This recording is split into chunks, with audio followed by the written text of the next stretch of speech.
adımım şal.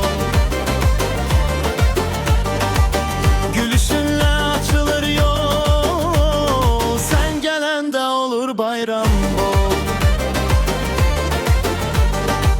Bir bakışın yeter mənə, ürəyim düşür rəqsə.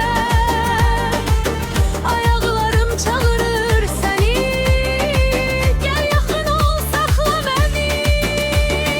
Dön, dön, mənimlə dön, qoy səsimiz dağa bənzər. Dön, dön, ürəyim sən, bu rəqs gecəni gəzər. Dön, dön, yanımda qal, bu an bizimdir əlbət.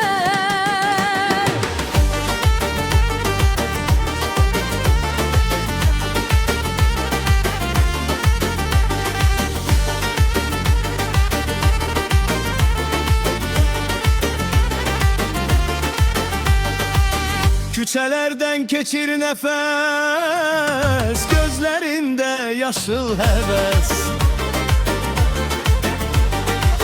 Yanaqların oddan isti, mənim adım dodağında gizli. Sözlərinlə alovlanır bu qəlb, bir anda çağırır. Ritmimiz bir, yolumuz bir, gel bu gece olsun sir. Dön, dön, mənimlə dön, qoy səsimiz dağa bənzər. Dön, dön, ürəyim sən, bu rəqs gecəni gəzər. Dön, dön, yanımda qal, bu an bizimdir əlbət.